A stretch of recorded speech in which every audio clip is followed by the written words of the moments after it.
Hello, my friend. Welcome to video 4. So, in this video series, we talked about going from feeling crummy to feeling better. That was the whole point of doing this video series, is to give you an example of what you can do.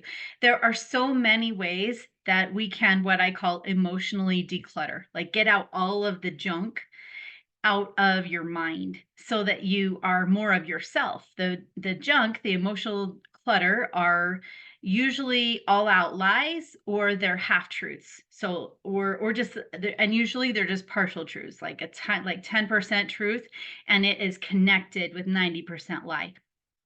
And those lies are false beliefs about yourself, false perceptions, things that maybe you were told when you were young, things that were like poured into you anytime before the age of 7, um, false beliefs about yourself, your circumstances, and other people, about God, about money, about your body, anything that we have experienced here in this world that we don't have figured out yet, we can go into possible shame about because we haven't figured it out yet.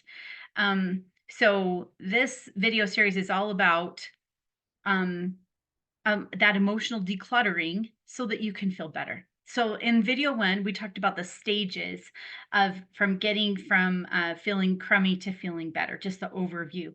And video 2 talked about how to nail them, because a lot of times when we're walking around, like a lot of the population in the world, they're walking around, they have no idea what their thoughts are and really no idea about how they feel.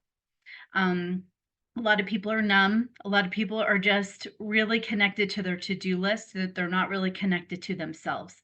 So everything is out here, everything is external, and they don't really feel that connection with themselves unless they're maybe exercising, or drinking their water, doing something for them. Maybe they'll connect with themselves here and there when they're doing something that pays attention to their body.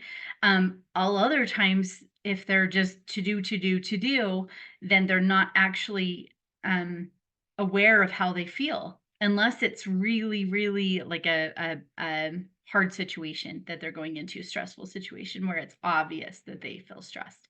So that was video 2, is how to nail what is actually making you feel crummy, and nailing what those emotions are. Video 3 is we talked about one of the ways that you can get rid of the crummy thought through reframing. We talked about reframing. So that is one of many, many, many, many, many ways that you can emotionally declutter. You can use ways that support the nervous system, that don't use language, that use movement or use other things to jostle that energy and let it go, that we trap inside of ourselves. We trap that negative energy. Or what we talked about this time is using language, using words, really nailing down what we're thinking, like just honing it in, just say, I got you. I'm capturing a few of these negative thoughts, and I'm going to analyze them. I'm going to look at them. I'm going to pull them apart. And so that's what we did in video 3, is I showed you how I did that, how and I had just barely, it was very fresh, how I had been around a group of people that I didn't feel comfortable with. And it had been that way for many years. And this one group of people, um, pretty much everybody else I felt more or less comfortable with, except this one group of people. So, and it was confusing to me and wondering why I struggled with this one group of people. So I chose to do the work on that, and that's what I chose to share with you is my some of my vulnerability in doing that work for myself. So giving you an example of how to reframe using my own personal life. So that was video 3. So I'm excited to share with you some of the results from doing that work. And sometimes those results come, they trickle in. Sometimes it takes a little while. So I'll tell you, I recently had opportunity to be with some of these people in a group activity, and it I felt like fine. like I had the lack of feeling the insecurity, the lack of confidence, the feeling of not belonging, the feeling of not being appreciated or accepted, or valued, by this group of people, which it bothered me that I felt that way around them, because normally I don't care as much about that, or it's just not a thing in other groups. And so it bothered me that I felt that way around these people.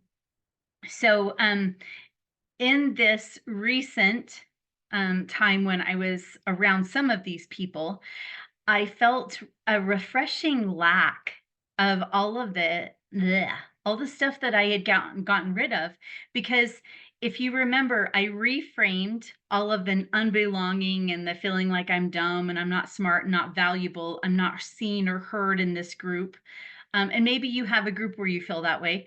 Um, I and so I reframed it to, I am my own authority and I decide what is important for me. I decide what's important for me, that I don't necessarily um, buy in to all the things that this group buys into. I don't necessarily um, communicate in the same way that they do. And it's okay. It's okay. And my self-validation just blew up all of the shame that I had been putting myself through for years and years and years and years and years, and multiple other kinds of decluttering activities to let go of the shame, let go of the unbelonging. And so like I really didn't want to get together with these people. But I was actually I was pleasantly surprised at how I felt, uh, like myself, and that I could be myself, and I, didn't suppress myself like I normally would in that setting. I actually just let myself be, and it felt refreshing. There that was with just a few of those people. So we'll see, like, in the future when I see some of those other, people that, are normally in this group of people, um, it'll be interesting to see how I feel around them. Um, and I wait for evidence sometimes to support that. The evidence I have so far that blew all those lies out of the water so far is, I am my own authority, and I do decide what is important for me.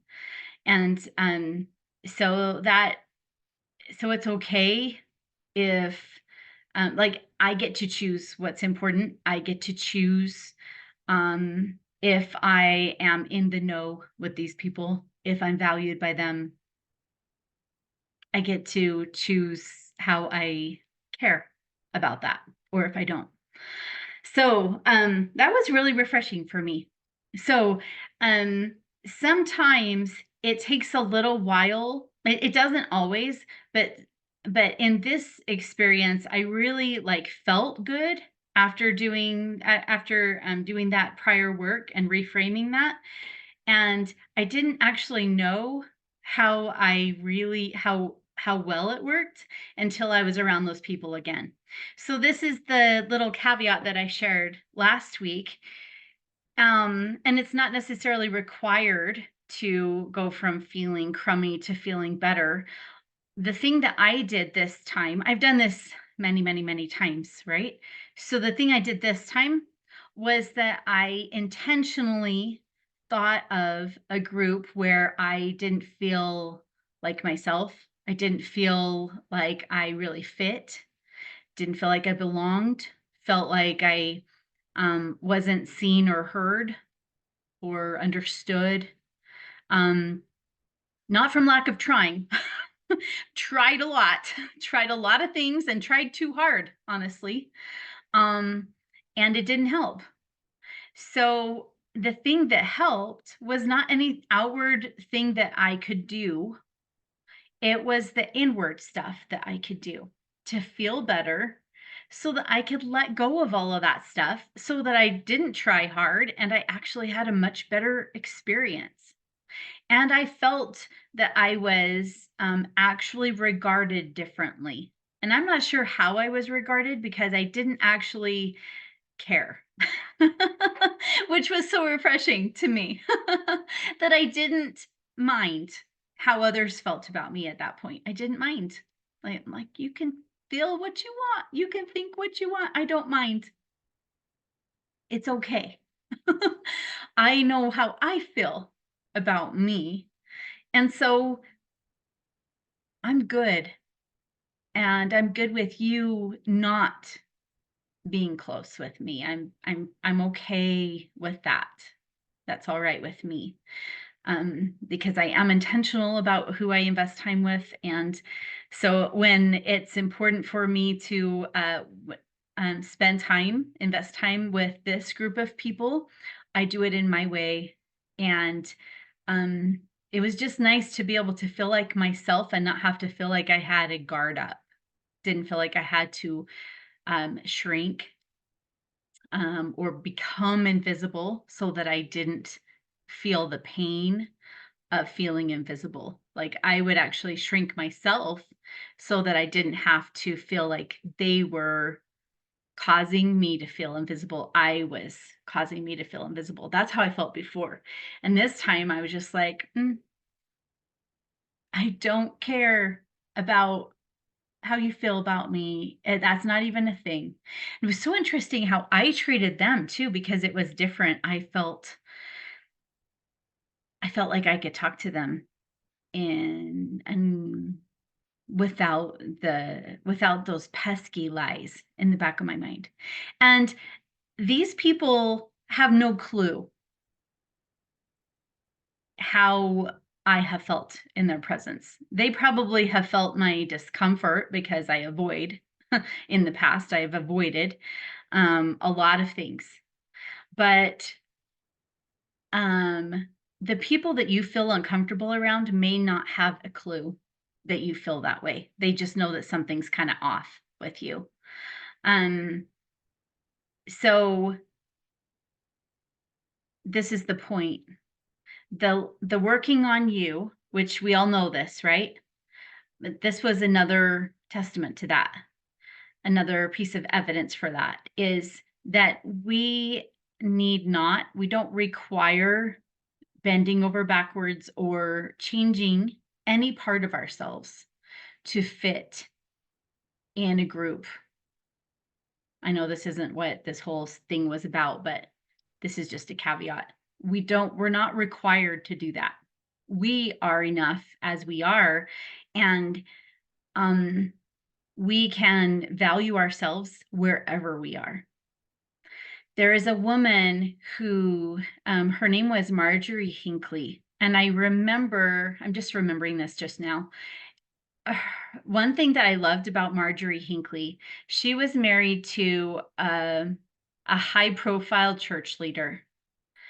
And she had occasion to meet kings and queens, and also like as they went around the world, and also um, the most humble circumstances, like in Africa, of children who were orphans, and just like the all kinds of different precious humans all over the world.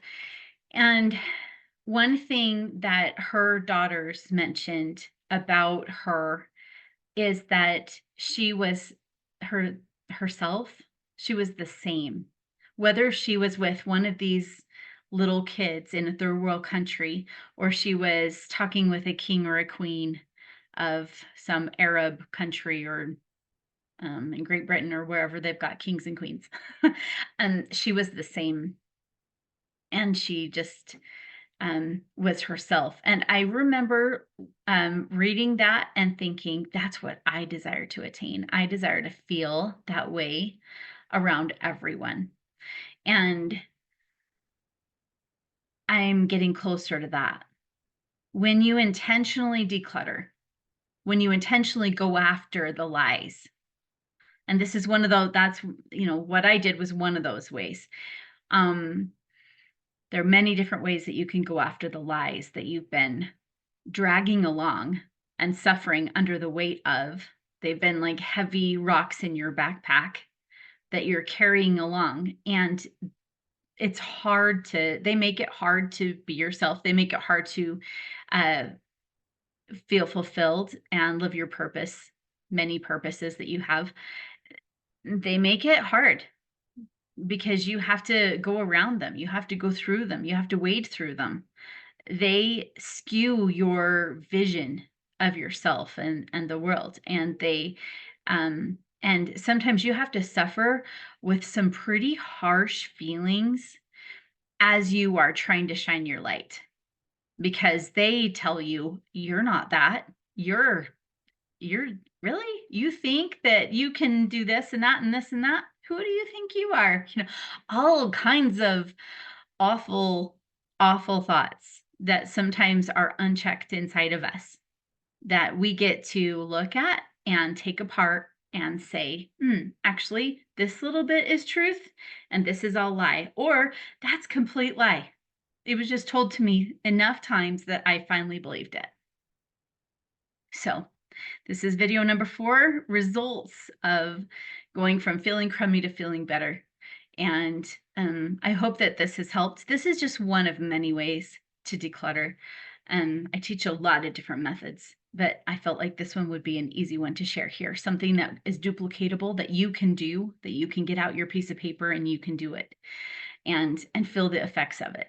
So I hope it's helped, and we'll talk to you later. We'll see ya.